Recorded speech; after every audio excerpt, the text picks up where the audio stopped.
خدا اپنے وعدے کو کبھی نہیں توڑتا. وہ عہد کی پاسداری کرنے والا خدا ہے جس نے کبھی اپنے لوگوں سے جھوٹ نہیں بولا. وہ جو فیصلہ کرتا ہے اسے پورا کرتا ہے. جیسا کہ گنتی کی کتاب اس کے 23ویں باب کی 19ویں آیت میں مندرج ہے، خدا انسان نہیں کہ جھوٹ بولے اور نہ آدمزاد کے اپنا ارادہ بدلے. کیا جو کچھ اس نے کہا اسے نہ کرے، یا جو کچھ اس نے فرمایا اسے پورا نہ کرے؟ خدا جو عہد کرتا اسے پورا کرتا ہے. خداوند پہ بھروسہ میں ہر طرح کے طوفان کے ناقص ہونے کا احساس اور خداوند کے ہمارے ساتھ مسلسل کھڑے ہونے کی یقین دہانی کراتا ہے. خدا کبھی بھی کسی چیز کے لیے جھوٹ نہیں بولتا، کیونکہ وہ خدا ہے جو ہر چیز پر قادر ہے. وہ ہر صورت میں اپنے ہر ایک لفظ کے ساتھ کھڑا رہتا ہے. اگر آپ اس میں قائم ہیں تو یہ ضروری ہے کہ اس کی طاقت کی اضافیت پر شک نہ کریں. ایک ایماندار کے طور پر خدا پر بھروسہ بہت ضروری ہے، کیونکہ جب آپ کسی پر بھروسہ کرتے ہیں تو آپ کو ان کی تمام صلاحیتوں پر بھروسہ ہوتا ہے. خدا نے ابراہیم کو اپنے ساتھ ایک عہد میں داخل کیا. خدا نے اس سے کہا کہ تو میرے حضور میں چل اور کامل بن، اور یہ کہ وہ اسے اتنی برکت دے گا کہ اس کی نسل بھی اس کی برکت میں حصے دار ہوگی. اور تمام طرح آزمائشوں کے باوجود ابراہیم نے خدا پر بھروسہ کیا اور اس برکت کو حاصل کیا. آپ کو بھی ویسا کامل اعتقاد رکھنا ہے، وہی بھروسہ جو ابراہیم نے خدا پر کیا. کلام مقدس پطرس کے پہلے خط میں فرماتا ہے کہ اپنی ساری فکر اسی پر ڈال دو، کیونکہ اس کو تمہارا خیال ہے. وہ حقیقی خدائے کائنات ہے جو اپنے وعدے کے ہر لفظ کو برقرار رکھتا ہے اور اسے پورا کرتا ہے. کیا خدا ان لوگوں کے لیے کچھ نہیں کر سکتا جو اسے پوری طرح جانتے اور اس کی پیروی کرتے ہیں؟ بس خدا یہ نہیں چاہتا کہ آپ اس پہ شک کریں. وہ نہیں چاہتا کہ آپ شک میں چلیں، بلکہ وہ چاہتا ہے کہ آپ ایمان اور بھروسے کے ساتھ چلیں، کیونکہ شک کرنے والا سمندر کی لہر کی مانند ہے جسے ہوا جیسے چاہتی ویسے چلاتی ہے. دوہرے دل والا ایک غیر مستقیم شخص ہے جو کبھی بھی خدا سے کچھ حاصل نہیں کر سکتا. میں آپ کو ایک بہن کی کہانی بتاتی ہوں جس کی سوچ کے مطابق اس کی تمام امیدیں ختم ہو گئیں جب اسے یہ پتہ چلا کہ وہ عورت جسے وہ آج تک اپنی ماں کہتی تھی در حقیقت اس کی ماں تھی ہی نہیں. اس نے اپنی ماں کو تلاش کرنا شروع کیا اور آخر کار اس نے اپنی ماں کو ڈھونڈ نکالا، لیکن اس وقت اس کی ماں اپنا دماغی توازن کھو چکی تھی. وہ مسلسل دعا کرنے لگی، لیکن حالات و واقعات کو مد نظر رکھتے ہوئے لگتا تھا کہ دعاؤں کا کچھ اثر نہیں ہو رہا. لیکن اس بہن نے اس موقع کا فائدہ اٹھا کر اپنے ایمان میں عذر پیش نہیں کیا. برعکس اس کے وہ خدا کے ساتھ زیادہ سے زیادہ وقت گزارتی گئی اور ہمیشہ اپنی ماں کے حق کے لیے خدا سے درخواست کرتی رہی. اس نے اپنی دعا میں مزید شدت پیدا کی، جبکہ اس کی ماں کی حالت دن بدن بدتر ہوتی جا رہی تھی. لیکن دعاؤں کا سلسلہ وقفے سے چلتا رہا. بالآخر اس بہن کی تمام کمائی ہسپتال کے اخراجات پر خرچ ہو گئی اور اس نے نہ چاہتے ہوئے بھی اپنی ماں کو ڈسچارج کروا لیا. اس کے دوستوں اور اس کے رشتہ داروں نے اسے بہت ہدایت بھی کی کہ وہ اپنی ماں کو چھوڑ دے اور اپنی زندگی کے ساتھ آگے بڑھے یا کسی پیر فقیر کے پاس جائے، کیونکہ کوئی بھی اس کی ماں کی اس حالت میں ان سے تعلق رکھنے کو تیار نہیں تھا. اس پر اس نے اپنے موقف پر کھڑے ہو کر ان لوگوں سے کہا کہ اگر خدا میری ماں کو اس بیماری سے شفا نہیں دے سکتا تو کوئی اور طاقت بھی کچھ نہیں کر سکتی.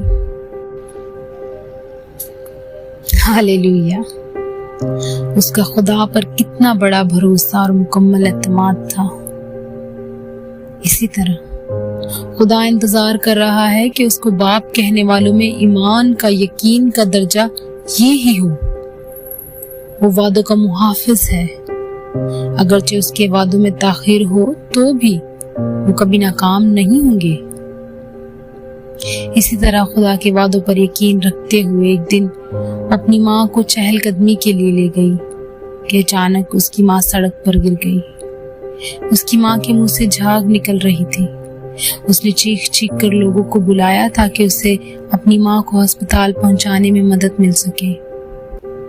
ہسپتال پہنچنے کے بعد اس کی ماں کا علاج کیا گیا، اور یہ اس بہن کی دعاؤں کے نتیجے کا وقت تھا، کیونکہ اس کی ماں بول سکتی تھی اور اس سے کھانے کو کچھ مانگ رہی تھی۔ یہ اس کی ماں کی کئی سالوں کی دیوانگی کا خاتمہ تھا۔ تعریف ہو، ہم کتنے شاندار اور زبردست خدا کی خدمت کرتے ہیں۔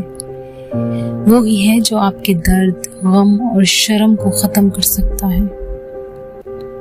جیسے خدا نے اس عورت کی زندگی کے کئی برسوں کا درد اتار دیا، خدا یہ آپ کے لیے بھی کرنا چاہتا ہے، پر اگر آپ صرف اس پر بھروسہ اور یقین کریں تو۔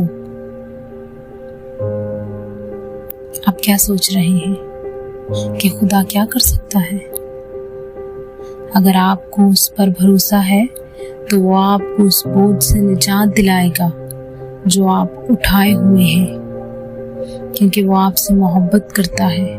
اور یاد رکھیں، خدا پوری کائنات پر اختیار رکھتا ہے۔ خدا پر شک کرنا اس کی تذلیل کرنے کے برابر ہے۔ اس نے اپنے آپ کو آپ کی اور میری تقصیروں کی خاطر قربان کر دیا اور ہمیں ماروثی گناہ سے آزاد کرایا، اور صلیب پر کہا کہ تمام ہوا۔ خدا پر شک کرنا چھوڑ دیں، بلکہ اس کے منصوبوں پر بھروسہ رکھیں، کیونکہ آپ اس کے ایجنڈے میں ہیں اور اس کے پاس آپ کی زندگی کے لیے خوبصورت منصوبہ ہے۔ شیطان کے جھوٹ پر یقین نہ کریں کہ آپ اکیلے ہیں۔ یہ شیطان کے جھوٹ اور اس کے خیالات ہیں جو وہ آپ میں منتقل کرنا چاہتا ہے۔ وہ آپ سے کہتا ہے کہ آپ کے ساتھی تو شادی شدہ ہیں اور آپ تنہا، یا خدا آپ سے تھک گیا ہے، خدا نے آپ کو چھوڑ دیا ہے، یا خدا آپ سے تنگ آ گیا ہے۔ یہ تمام شیطان کے جھوٹے خیالات ہیں۔ خدا کبھی بھی اپنے وعدے سے باز نہیں آتا، وہ ہمیشہ ساتھ رہتا ہے۔ پر اگر آپ کہیں کھو گئے ہیں تو سنیے، یسوع لوکا کی انجیل میں فرماتا ہے کہ ابن آدم کھوئے ہوں کو ڈھونڈنے اور نجات دینے آیا ہے۔ وہ آپ ہی ہیں جس کے لیے ابن آدم آیا۔ صحیفہ حبقوق کی کتاب میں اس کے 2 باب 3 تا 4 آیات میں کہتا ہے، کیونکہ یہ رویا ایک مقررہ وقت کے لیے ہے، یہ جلد وقوع میں آئے گی اور خطا نہ کرے گی۔ اگرچہ اس میں دیر ہو تو بھی اس کا منتظر رہ، کیونکہ یہ یقین وقوع میں آئے گی، تاخیر نہ کرے گی۔ دیکھ، متکبر آدمی کا دل راست نہیں ہے، لیکن صادق اپنے ایمان سے زندہ رہے گا۔ ایمان، خدا کے وعدے پر بھروسہ کریں۔ وہ معجزانہ کلام کرنے والا خدا ہے، اس کی شہادتیں اٹل ہیں۔ خدا پر توکل کریں اور اپنی پوری جان، پوری طاقت اور اپنی پوری عقل سے خداوند سے پیار کریں۔ اپنے آپ کو بتائیں کہ آپ کی زندگی کی پریشانیاں اور وہ تمام مشکلات جو مسیح کے ساتھ چلتے ہوئے آپ کے راستے میں آتی ہیں، وہ تمام تر چھوٹی اور ناقص ہیں، اور آپ کا خدا بڑا ہے۔ جیسے پولس رسول فرماتا ہے، جو مجھ میں ہے وہ اس سے بڑا ہے جو اس دنیا میں ہے۔ اور یقین کیجئے، خدا خود ان مشکلات کا سامنا کرے گا۔ اے ایماندار، خدا کبھی ناکام نہیں ہوا اور نہ وہ کبھی ناکام ہوگا۔ وہ عہد کو برقرار رکھنے والا خدا ہے، اس پر بھروسہ کریں۔ سننے کے لیے شکریہ۔ ہمیشہ یاد رکھیں، یسوع آپ سے بہت پیار کرتا ہے۔